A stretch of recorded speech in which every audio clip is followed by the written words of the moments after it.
జ్ఞానులాల యోగులాల సకల విరక్తులాల ఉపోద్ఘాతం ఈ సంకీర్తన వైరాగ్య బోధ ఇంద్రియ నిగ్రహం కోవలోకి వస్తుంది. మోక్ష మార్గంలో వెళ్లేవారిని కామక్రోధాలు ఎలా తప్పుదారి పట్టిస్తాయో అన్నమయ్య ఇందులో కఠినమైన ఉపమానాలతో వివరించారు.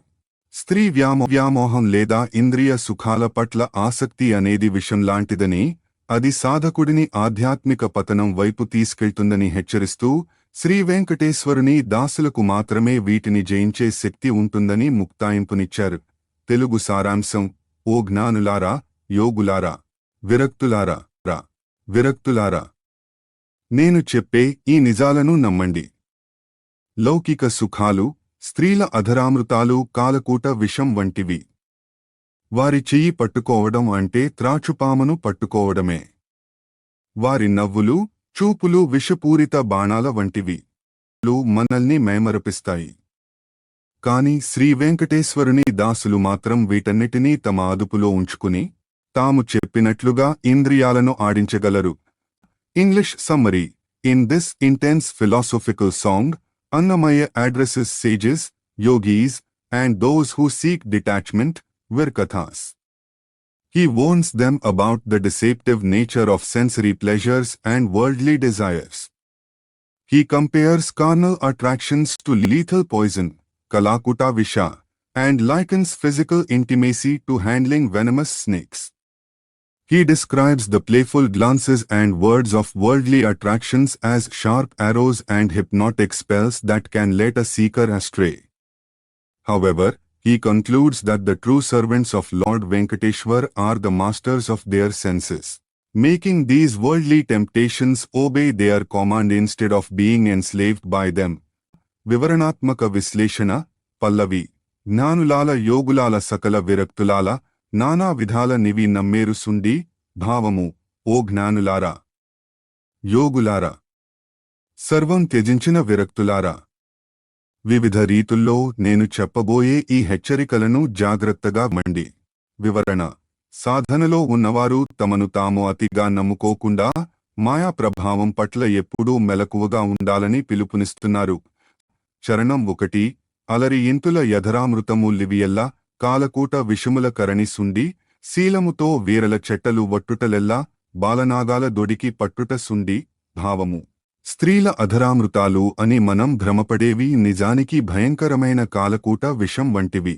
నీతి నియమాలు మరిచి వారి చేతులు, చెట్టలు పట్టుకోవడం అంటే కోపంతో ఉన్న త్రాచుపాములను బాలనాగాల పట్టుకోవడంతో సమానం.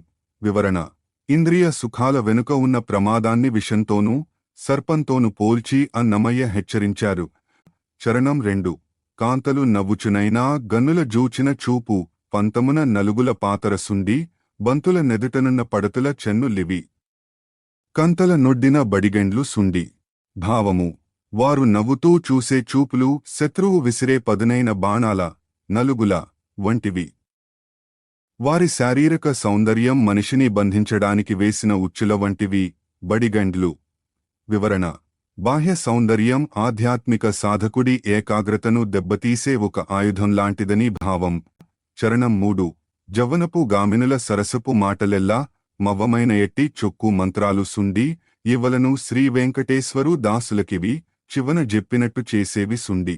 భావము: యౌవనంలో ఉన్నవారి సరసపు మాటలు మనిషిని పరవశంలో ముంచే మంత్రాల, చొక్కు మంత్రాలు వంటివి. కాని శ్రీవేంకటేశ్వరుని నిజమైన దాసుల దగ్గర ఈ మాయలు పారవు. ఆ స్వామి భక్తుల ముందు ఈ ఇంద్రియ వికారాలన్నీ వారు చెప్పినట్లు వినే బానిసల్లా చెప్పినట్టు చేసేవి మారిపోతాయి.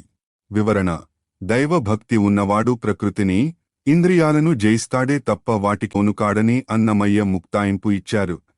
తాత్విక విశ్లేషణ: ఈ కీర్తన వైరాగ్య ప్రకరణం లోనిది. మాయా విశ్లేషణ: ప్రపంచంలోని ఆకర్షణలు పైకి మధురంగా కనిపించినా ఫలితంలో అవి ప్రాణాంతకమైనవని అన్నమయ్య నిరూపించారు. హెచ్చరిక: ఈ కీర్తన సామాన్యుల కంటే ఎక్కువగా జ్ఞానులకు, యోగులకు ఉద్దేశించబడింది. అంటే ఎంతటి వారైనా దారి తప్పే అవకాశం ఉందని హెచ్చరిక. భక్తి విజయం కేవలం సొంత ప్రయత్నంతో ఇంద్రియాలను జయించడం కష్టం. కాని శ్రీవేంకటేశ్వరుని శరణు వేడిన దాసునికి ఆ స్వామి కృప వల్ల ఇంద్రియాలు లోబడి ఉంటాయని తాత్పర్యం. సంతలే చొచ్చితిగాని సరకుగాననైతి ఉపోద్ఘాతం. ఈ సంకీర్తన వైరాగ్యము ఆత్మ విమర్శ కోవలోకి వస్తుంది. మనిషి ఈ ప్రపంచమనే సంతలో పడి అశాశ్వతమైన సుఖాల కోసం వెతుకుతున్నాడే తప్ప శాశ్వతమైన ముక్తిని ఇచ్చే హరి నామాన్ని గుర్తించడం లేదని అన్నమయ్య ఇందులో వివరించారు. తన జీవితంలో చేసిన పొరపాట్లను ఒప్పుకుంటూ దేవుని దయ కోసం అర్థించే ఆర్త ప్రపత్తి ఇందులో కనిపిస్తుంది. తెలుగు సారాంశం: ఓ శ్రీహరి, నేను ఈ ప్రపంచమనే సంతలోకి అయితే వచ్చాను కాని నాకు కావలసిన అసలైన ముక్తి అనే సరుకును మాత్రం పొందలేకపోయాను. నీవే నన్ను దయచూడాలి. శారీరక సుఖాలనే కొండలు ఎక్కాను కాని మోక్షం అనే మెట్లు ఎక్కలేకపోయాను. యౌవనం అనే అడవిలో తిరిగాను కాని హరిభక్తి అనే సంజీవిని ప్రాణము పోసే మందు కనుగొనలేకపోయాను. సంసారమనే సముద్రంలో మునిగాను కాని వైరాగ్యం అనే రత్నాన్ని సాధించలేకపోయాను. ఎన్నో జన్మల యుద్ధాలు చేశాను కాని కామక్రోధాలనే శత్రువులను గెలవలేకపోయాను. ఈ దేహమనే చెట్టును ఎక్కాను కాని విజ్ఞానం అనే పండును కోయలేకపోయాను. ఓ శ్రీవేంకటేశ్వర, మరొక్కసారి నీ కృపతో నన్ను ఆదుకో. English summary. In this poignant composition, Annamaya compares the world to a marketplace, Santa. He laments that while he entered the market of life, he failed to find the essential commodity, salvation. He admits to climbing the hills of physical pleasures but failing to ascend the steps of liberation. He wandered through the forest of youth but missed the life-saving herb, Sanjeevi, of devotion to Hari. He swam in the ocean of worldly ties but didn't retrieve the pearl of detachment. He fought through numerous births but couldn't conquer his internal enemies like lust and anger. Finally, he prays to Lord Venkateshwar to grant him the fruit of wisdom from the tree of life through divine grace. Vivaranatmaka Visleshana, Pallavi. Santale Chuchitigani Saraku Gananaiti, Intata Srihari Niveitu Dayajudave, Bhavamu, O Srihari. ఈ ప్రపంచమనే సంతలోకి ప్రవేశించాను, చొచ్చితి కాని జీవుడికి అత్యంత అవసరమైన మోక్షమనే సరుకును మాత్రం కనుగొనలేకపోయాను. ఇప్పుడైనా నీవే నాపై దయ చూపాలి. వివరణ: సంతలో ఎన్నో వస్తువులుంటాయి కాని మనకు కావలసినవి వెతుక్కోవాలి. మనిషికి సంసారంలో సుఖాలు దొరుకుతాయి కాని శాంతి దొరకదని భావం. చరణం 1. కాంత చనుగొండలు కడకు నెక్కితిగాని ఎంతైనా నా మోక్షపు మెట్లు ఎక్కలేనైతి. అంతట జవ్వనమనే అడవి చొచ్చితిగాని సంతత హరిభక్తనే సంజీవిగాననైతి.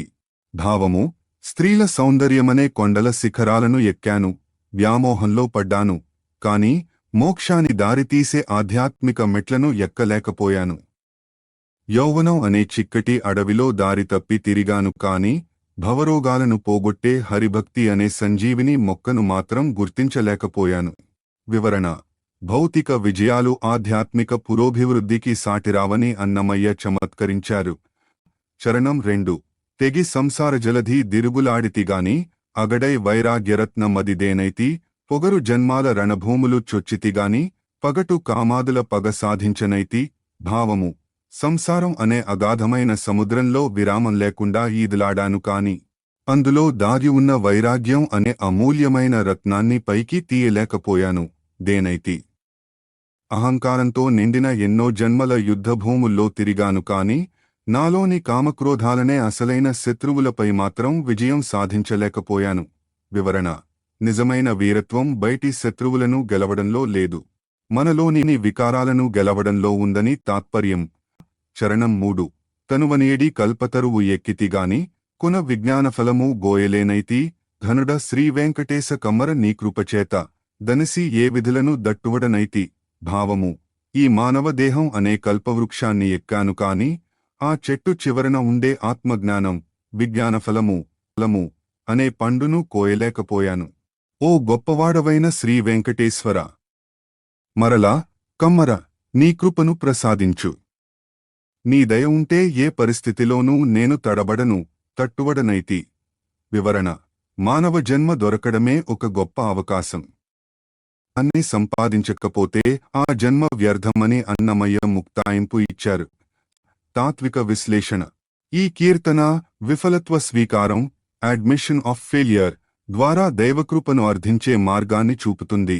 అశాశ్వత వర్సెస్ శాశ్వత. కొండలు, అడవి, సముద్రం వంటి రూపకాలు మనిషి ప్రాపంచిక విషయాల్లో పడే శ్రమను సూచిస్తాయి. కాని అన్నీ నిరర్ధకమైన శ్రమలు అని అన్నమయ్య తేల్చారు. హరిభక్తే సంజీవి. చనిపోతున్న వారిని బ్రతికించేది సంజీవి అయితే, జనన మరణ చక్రం నుండి కాపాడే సంజీవి హరిభక్తి మాత్రమే. దేహమే కల్పతరువు. శరీరాన్ని తక్కువ చేయకుండా దాన్ని జ్ఞానాన్ని పొందే ఒక సాధనంగా, కల్పతరువుగా గుర్తించాలని అన్నమయ్య ఒక గొప్ప సందేశాన్ని ఇచ్చారు. నాకు నందుకేమివోదు నన్ను నీవేమి చూచేవు. ఉపోద్ఘాతం. ఈ సంకీర్తన ఆత్మార్పణ, నిరపరాధ ప్రకటన కోవలోకి వస్తుంది. మనిషి చేసే తప్పులకు ప్రకృతి, ఇంద్రియాలు, మాయ మరియు విధి, బ్రహ్మ కారణమని. కాబట్టి తనను శిక్షించకుండా తనపై కరుణ చూపమని అన్నమయ్య శ్రీ వెంకటేశ్వరుని వేడుకుంటున్నారు. ఇది ఒక రకమైన వ్యాజోక్తి, నిందగా కనిపిస్తూ స్తుతించడం. తెలుగు సారాంశం. ఓ స్వామీ, నా తప్పేముంది? నన్ను చూసి నీవు విసిగినా, కోపగించినా ప్రయోజనం లేదు. నా దేహంలోని దుర్గుణాలకు కారణం అడిగితే అది నీవు సృష్టించిన ప్రకృతిని అడుగు. నా అజ్ఞానపు పుట్టుక గురించి అడగాలంటే నన్ను పుట్టించిన ఆ బ్రహ్మను అడుగు. నా ఇంద్రియాలు చేసే పాపాల గురించి అడగాలంటే ఆ మన్మథుడిని అడుగు. నా కర్మల వల్ల కలి మోసాల గురించి అడగాలంటే నీ మాయను అడుగు. నా పాత తప్పులను మన్నించి నా గురువును చూసి నన్ను ఆదుకో. ఇకపై జరగబోయేదంతా నీ చేతుల్లోనే ఉంది. నీవే నన్ను ఏలుకో. English summary. In this clever and soul-stirring hymn, Annamaya argues his case before Lord Venkateshwar. He tells the Lord, do not look for faults in me, instead, question the sources of those faults. He suggests that the Lord should ask nature about his bodily flaws, Brahma about his ignorance at birth, Manmatha, Cupid, about the sins of his senses, and Maya, illusion, about the deceits in his actions. Finally, he requests the Lord to forgive his past sins by looking at the greatness of his Guru and asks the Lord to take complete responsibility for his future, surrendering himself entirely to divine will. వివరణాత్మక విశ్లేషణ. పల్లవి. నాకు నందుకేమివోదు నన్ను నీవేమి చూచేవు. నీ కరుణ గలిగితే నించి చూపవయ్యా. భావము. ఓ స్వామీ, ఇందులో నా తప్పేముంది? నా వైపు అలా కోపంగా ఎందుకు చూస్తావు? నీకు నాపై కరుణ ఉంటే ఆ కరుణను నా కురిపించు. అంతే తప్ప నన్ను నిందించకు. వివరణ. భక్తుడు భగవంతుడిపై చనువుతో తన అశక్తతను చాటుకుంటూ చేసే విన్నపం ఇది. చరణం 1. ఘోరమైన దేహపు దుర్గుణమేమిగలిగిన ఆరసి బ్రకృతిబోయి అడుగవయ్యా. నేరని నా జన్మముతో నేరుపేమిగల్లా నన్ను ధారుని బుట్టించిన విధాత నడుగవయ్యా. భావము. నా శరీరంలో భయంకరమైన దుర్గుణాలు ఉంటే వాటి గురించి నన్ను కాదు, ఈ ప్రకృతిని అడుగు. అసలేమీ తెలియని అజ్ఞానిగా నేను పుట్టడానికి కారణం ఏంటని అడగాలంటే నన్ను భూమిపై పుట్టించిన ఆ బ్రహ్మదేవుడిని, విధాతను అడుగు. వివరణ. జీవుడు ప్రకృతి గుణాలకు బద్ధుడని, పుట్టుక దైవాధీనమని అన్నమయ్య ఇక్కడ గుర్తు చేస్తున్నారు. చరణం 2. పంచేంద్రియములలోని పాపమేమిగలిగినా అంచల గామునిబోయి అడుగవయ్యా. ముంచిన నా కర్మములో మోసమేమిగలిగినా మంచితనాన జయించే మాయ నడుగవయ్యా. భావము. నా 5 ఇంద్రియాలు చేసే పాపాల గురించి అడగాలంటే ఆ మన్మథుడిని అడుగు. కామమే ఇంద్రియాల వేగానికి కారణం. నేను చేసే పనులలో, కర్మలలో మోసాలు ఉంటే ఆ పనులు చేయిస్తున్న నీ మాయను అడుగు. వివరణ. ఇంద్రియ చాపల్యానికి, కర్మల భ్రమకు మూలం మన్మథుడు మరియు మాయ అని తాత్పర్యం. చరణం 3. అన్నిటా నా వెనకటి అపరాధమేమిగల్లా మన్నించి నాగురు జూచి మానవయ్యా. మిన్నక శ్రీవేంకటేశ మిదిపనులేమిగల్లా నిన్ను జూచుకుని నన్ను నీవే ఏలవయ్యా. భావము. గడిచిన కాలంలో నేను చేసిన అపరాధాలన్నిటినీ క్షమించు. నా వైపు కాకుండా నా గురువు వైపు చూసి నన్ను మన్నించు. ఓ శ్రీవేంకటేశ్వర.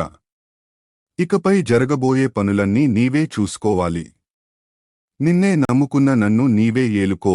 వివరణ: ఆచార్య అభిమానం, గురువుపై గౌరవం ద్వారా దైవక్షమను పొందవచ్చని, భవిష్యత్తును దైవానికి వదిలేయాలని, శరణాగతి, ముక్తాయింపు.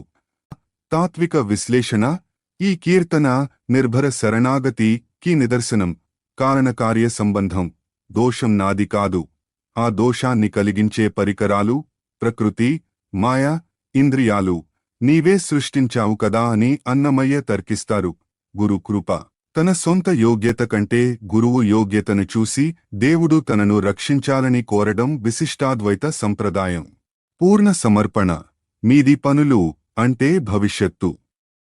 గతాన్ని క్షమించి భవిష్యత్తును తన భుజస్కంధాలపై వేసుకోవాలని భగవంతుని వేడుకోవడం ఈ కీర్తనలోని పరమార్థం.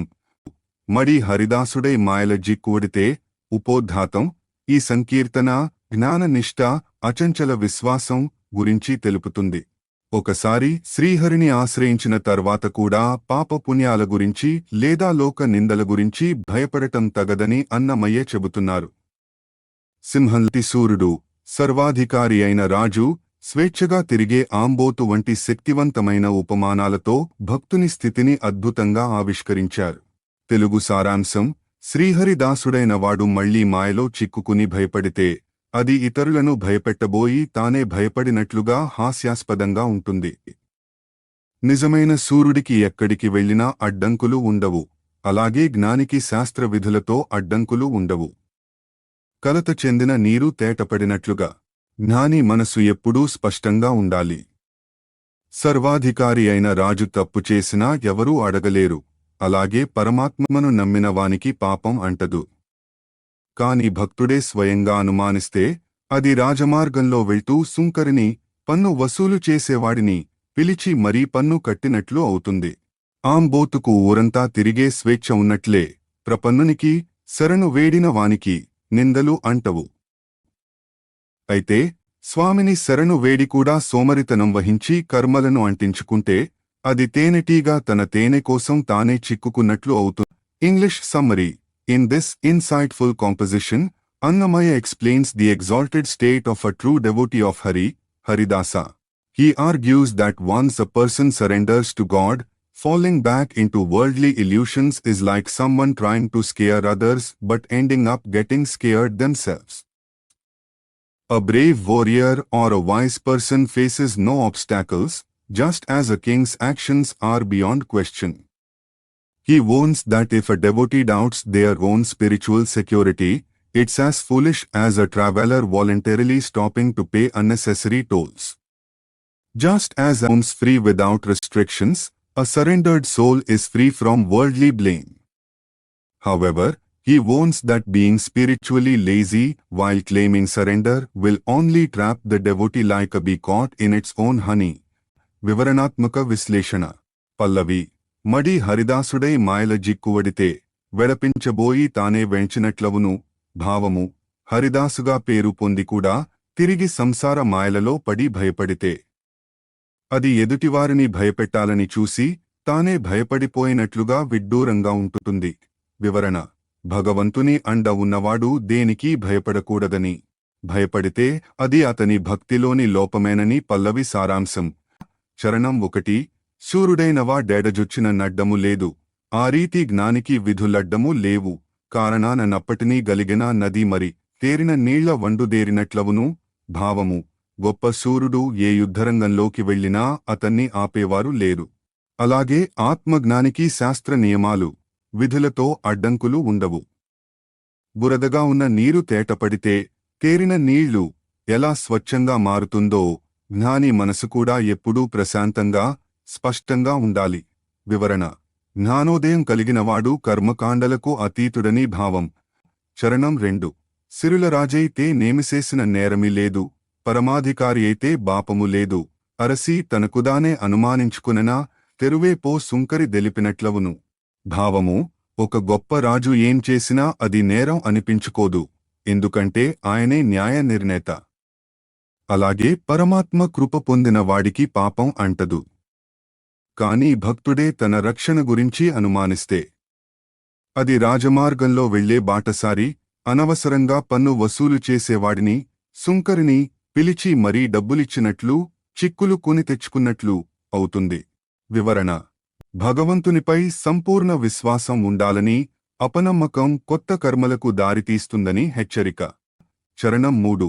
భూమెల్లమేసినా నా బోతుకు బందె లేదు, నేమపు బ్రపన్నునికి నింద లేదు, ఈమేర శ్రీవేంకటేశ్వరుని శరణని, సోమరి కర్మమంటితే జుంటీగ కతవును, భావము: ఊరంతా మేసి తిరిగే ఆంబోతును, నా బోతు ఎవరూ కట్టివేయరు, దానికి అడ్డంకులు లేవు. అలాగే దైవనిష్టగల భక్తునికి లోకపు నిందలు అంటవు. అయితే శ్రీవేంకటేశ్వరుని శరణు వేడికూడా సోమరితనంతో కర్మల వాసనలు అంటించుకుంటే అది తేనెటీగా, జుంటీగా తను పెట్టిన తేనెలో తానే చిక్కుకుని ప్రాణాలు కోల్పోయినట్లు అవుతుంది. వివరణ: భక్తుడు స్వేచ్ఛాజీవి, కాని ఆ స్వేచ్ఛ సోమరితనంగా లేదా అజాగ్రత్తగా మారకూడదని అన్నమయ్య ముక్తాయింపు ఇచ్చారు. తాత్విక విశ్లేషణ: ఈ కీర్తన జ్ఞానభక్తి సమన్వయాన్ని తెలుపుతుంది. నిర్భయత్వం: హరిదాసులకు భయం ఉండకూడదని, వారు ఆధ్యాత్మిక సూర్యులని అన్నమయ్య స్పష్టం చేశారు. చమత్కార ఉపమానాలు: సుంకరి, ఆంబోతు, తేనెటీగ వంటి నిత్య జీవిత ఉదాహరణలతో క్లిష్టమైన ఆధ్యాత్మిక సూత్రాలను సులభంగా వివరించారు. హెచ్చరిక: భక్తి మార్గంలో ఉన్నప్పుడు అహంకారం ఎంత ప్రమాదకరమో, అపనమ్మకం, సెల్ఫ్ డౌట్ కూడా అంతే ప్రమాదకరమని అన్నమయ్య ఈ కీర్తన ద్వారా బోధించారు. నేమే బ్రహ్మమనుకో నేరము నేము ఉపోద్ఘాతం. ఈ సంకీర్తన జీవాత్మ పరమాత్మ సంబంధం, శేషశేషి భావం గురించి తెలుపుతుంది. జీవుడు తనంతటా తాను దేనిని సాధించలేడని, మనకు పైన ఒక పరమాత్మ ఉన్నాడని, ఆయనకు దాసులమై బ్రతకడమే పరమార్థమని అన్నమయ్య ఇందులో వివరించారు. మనం దేవుళ్ళం కామని, దేవుని పనులవారమని, కింకరులమని నిరూపించిన కీర్తన ఇది. తెలుగు సారాంశం: మేము బ్రహ్మము, దేవుడు అని అనుకోవడం మా వల్ల కాదు, అది ఒక నేరం. ఎందుకంటే మాకు అటువంటి స్వతంత్రం ఏమీ లేదు. క్షణకాలంలో సర్వజీవుల అవస్థలను గమనించేవాడు, అణువులోనూ కొండలోనూ అంతర్యామిగా ఉండేవాడు పరమాత్మ ఒక్కడే. మేము ఆయనకు దాసులమై బ్రతుకుతున్నాము. బ్రహ్మాది దేవతలను కూడా శాసించి లక్ష్మీదేవికి భర్త అయిన ఆ శ్రీహరి కింద మేము కేవలం సేవకులం, పనులవారము. శంఖచక్రధరుడై అందరినీ రక్షించే శ్రీవేంకటేశ్వరుడు మాకు గతి. ఆయన నీడను చేరి ఆనందంతో ఏ లోటు లేకుండా బ్రతుకుతున్నాము తప్ప మేము బ్రహ్మము కాదు. English summary: in this composition, Annamaya clarifies that he and fellow devotees do not claim to be the supreme Brahman, God, as they lack true independence. He argues that there is a supreme being who monitors all lives in an instant and resides within everything from an atom to the vast universe. Instead of claiming divinity, they choose to live as his humble servants. He emphasizes that the Lord of Lakshmi, who governs even Brahma and other gods, is their master. Surrendering to the protection of Lord Venkateshwar, the bearer of the conch and discus, they live in eternal bliss as his devotees, not as his equals. వివరణాత్మక విశ్లేషణ. పల్లవి: నేమే బ్రహ్మమనుకో నేరము నేము, కామించిన స్వతంత్రము గడు లేదుగాన, భావము: మేమే బ్రహ్మము, పరమాత్మ అని భావించడం మా వల్ల కాదు, అది ఒక అపరాధం. ఎందుకంటే మాకు మేము కోరుకున్నట్లుగా నడుచుకునే స్వతంత్రం, ఇండిపెండెన్స్ మాకు లేదు. వివరణ: జీవుడు పరతంత్రుడు, దేవునిపై ఆధారపడినవాడు, పరమాత్మ మాత్రమే స్వతంత్రుడు అని పల్లవి సారాంశం. చరణం 1. క్షణములోపలనే సర్వజీవావస్థలూను గణుతించేవా డొక్డు గల్డు వేరే అణుమహత్వములందు ఉన్నంతర్యామైన వాని ప్రణుతించి దాసులమై బ్రదికేముగాని, భావము: ఈ ప్రపంచంలోని సమస్త జీవుల స్థితిగతులను ఒక్క క్షణంలో లెక్కించగలిగేవాడు ఒకడు, పరమాత్మ, వేరే ఉన్నాడు. అణువు మొదలుకుని బ్రహ్మాండం వరకు అన్నిటిలో అంతర్యామిగా ఉన్న ఆ స్వామిని స్తుతిస్తూ ఆయనకు దాసులమై మేము బ్రతుకుతున్నాము. వివరణ: దేవుడు సర్వజ్ఞుడు, సర్వవ్యాపి.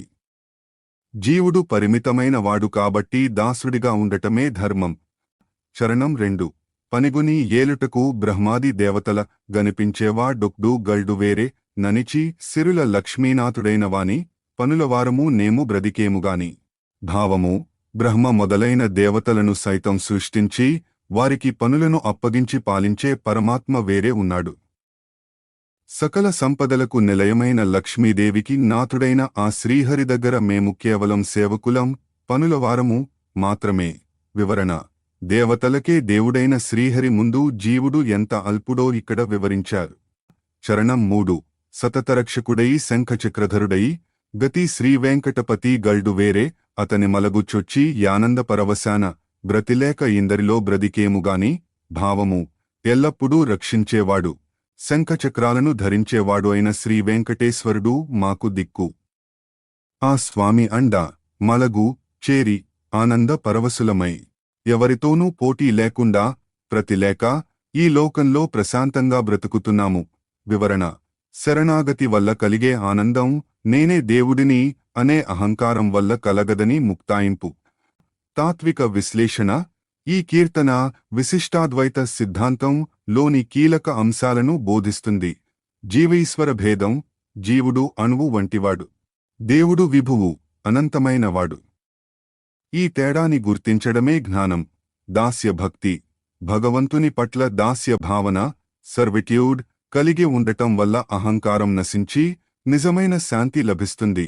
అంతర్యామి తత్వం: దేవుడు మనలోనే ఉన్నాడని చెప్పడం అద్వైతమైతే, ఆయన మనలో ఉండి మనల్ని నడిపిస్తున్నాడని చెప్పడం విశిష్టాద్వైతం. అన్నమయ్య ఇక్కడ రెండో మార్గాన్ని బలపరిచారు.